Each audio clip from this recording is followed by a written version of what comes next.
a me outfit. Like, representation in this gaming museum is slim pickings for sure, and what better way to see that than in Steve, or the Enderman here, a true representation of the modern era in this gaming Hall of Fame. Quite literally broke the internet. Let's see if he can break through the wall that is Stretch. All right, now he's going to have to start with 77% built up onto him. DDog not having the bestest of times as he's pushed right to the ledge, although the ledge on Stadium is not a bad place for Steve to start because you do have an opportunity to get higher valued resources on those metal lips. There's more iron. More iron means faster trek to diamond and a lot more gold and redstone. And you know that DDog going to be putting that to good use with how often we see him utilize Minecart, both as a burst tool and just as an aggressive pressure option. Yeah, and I really like that Stretch is starting to put the screws on DDog a little bit. He doesn't have enough materials to craft some crazy crazy tools, because Stretch is always playing at that poking range that Lucina does so well in. Just coming up here, down tilting, throwing out these nairs, and actually finding a stock off of it. The non-powered minecart, very susceptible to disjoints. And Lucina certainly got plenty of those. Indeed. In fact, I'm really glad you brought that up. Where Lucina doesn't especially shine in anything to an outstanding degree, what she does consistently have is reliable disjoints, and Stretch making the best use of that is what's really proving to be a nuisance for DDog because he constantly has to run away. He's not spending enough time mining because Stretch is just hunting him down. Yeah, without the time to put up blocks of which Lucina can poke through those very reliably with things like down tilt.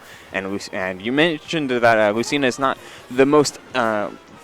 she doesn't excel or blow the charts up with any particular attribute, but her edge guarding is quite dangerous, especially on a ledge hang spot. And without a hitbox on that recovery later, DDog is going to be susceptible to all of those edge guards if they get the chance. But Stretch here maintaining the lead, finally having some gold and redstone on deck means a powered minecart is coming into Stretch's face. You have to worry here. It looks like DDog is starting to fish for those grabs a little bit, and Steve gets plenty off of grab. Missing the edge guard and just respecting the float back to the ledge. Uh-oh, here comes the up tilts. All right, but decent enough SDIs showing that Stretch is able to survive with not that much damage on board. DDog not able to pop off with a big column, but it's a bit of pressure off because now there's a lot of opportunity for him to start swinging. And we're seeing a lot of the mine carts. Hopefully not all of that material gets burned out from DDog. He can't really afford to come into this last stock of his on minimal resources, immediately getting the stone tools. Let's see what he can do. And stone is it's perfectly fine, able to mine a ton of iron, choosing really to hold on to iron and gold for these minecarts and for these other resources. Perfectly fine with waiting for that diamond, but we haven't even seen one yet, and I feel like that's an onus on how good Stretch has been playing the matchup. Like, being able to close the distance. The landing hitbox of Anvil comes in clutch. Yeah, not kind of, I guess, clipping Stretch's shoes a little bit, yet Stretch not letting it phase him. That was kind of smart. I like that. Yeah, it's pretty nice. Unfortunately, there's still quite a wide deficit that DDog's got to make up for it. In general, keeping Lucina away is such a tall order in this kind of a situation because Stretch is constantly pushing outwards and DDog's spending more time returning to the stage than anything else. Yeah, and look at his bar down there. One block of iron is all that he has remaining. The block saving him from another ledge trap, but here he is. Has to use that minecart in order to recover. No materials to his name. Able to finally find that nair out of shield in order to close it out, or in order to get some space. But man, Stretches, he's playing this so solidly. You has to worry about the raw kill power of some of these moves. Steve's back air, these minecarts, the F smash comes in, finally spacing around Stretch on these landing aerials that Lucina is so known for. Sitting right under that platform and baiting the aggressive landing with a forward smash. I mean, he didn't have a single resource to his name in that last situation, and he built himself a dream right there. I'm actually shocked that he managed to clutch that one out. That was really good control from DDog, considering that all of that game one belonged to Stretch. Yeah, it really felt like it was only a matter of time before Stretch could find his boots on the ground, but DDog not letting him get planted, and Stretch now suddenly down a game where he played extremely well. I like the return to PS2 because Stretch was controlling the stage super well, just playing both off the plats and forcing off the stage. Like, there was hardly any time in game 1 where we got to see the battle take part in the center stage. Yeah, finally getting a couple of these strings on. Just going to be playing with that Nair out of shield, trying to get these simple two-piece combos. Even with wood, it's been doing a ton of damage as the roll-in gets by Stretch's back air. I like that crouch as well. Being able to avoid the up tilt coming out from DDog is one of the big things to avoid from Steve at all percents. That was such good control of Lucina. Oh, my word. It's the little things. It's always the little things. Little optimizations, just getting better by doing the small stuff right, and that can lead into the biggest plays imaginable. Quick 60 coming out after a couple of starters, and he's not trying to let DDog land, really taking advantage of the poor attributes that come out from Steve. This poor aerial drift and mediocre jump is going to be really tough for DDog to play out of when Stretch is playing advantage so strong.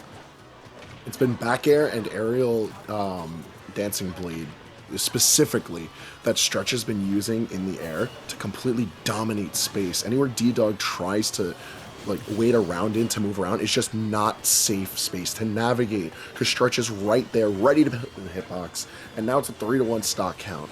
And rising in with that back air. Okay, finding the spike with the pickaxe.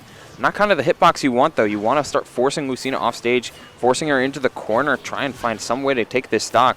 Because once Stretch has his advantage planted, it's been very difficult for DDog to fight his way through Stretch and all of these buttons, throwing out the F smash, looking for a prayer, and he's not going to be living on it anytime soon. But the up air or the grab into the up throw, man, still hunting for this stock.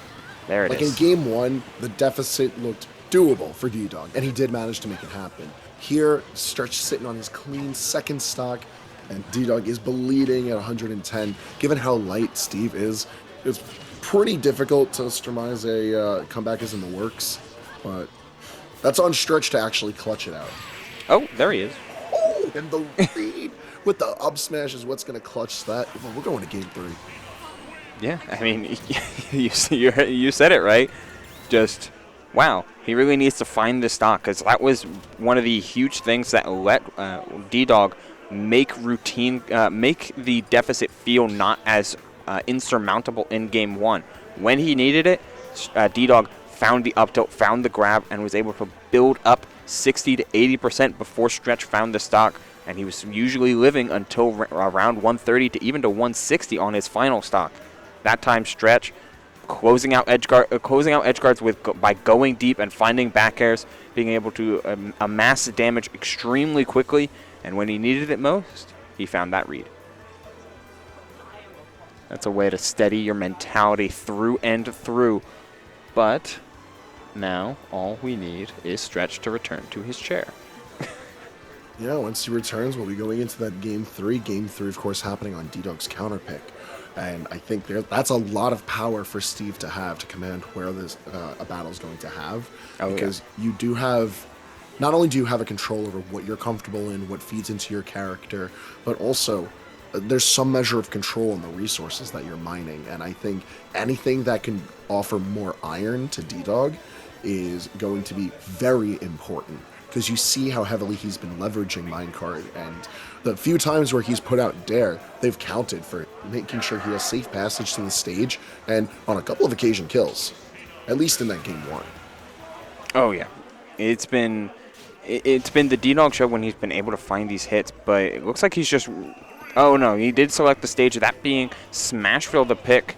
Not normally a customary pick for when you're going up against a Fire Emblem character, but with the less space to move around with, maybe this will be the perfect opportunity for DDog to set up traps like this and give Stretch less room to dash back with Lucina's initial dash and walk being so impressive and so devastating.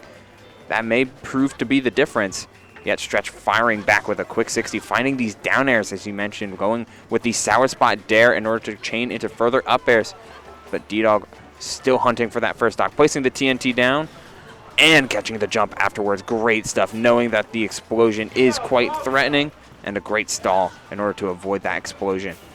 Well, I'm sitting here, I'm watching this first minute of Game 3, and I'm seeing DDog with a lead, and all of a sudden, I'm realizing Smashville, in this situation, seems like a really smart pick because of how DDog is choosing to control the stage. He's taking a very traditional approach to controlling Smashville, and by that I mean he's taken that center platform, used it as a defensive canopy, and fought outwards from it.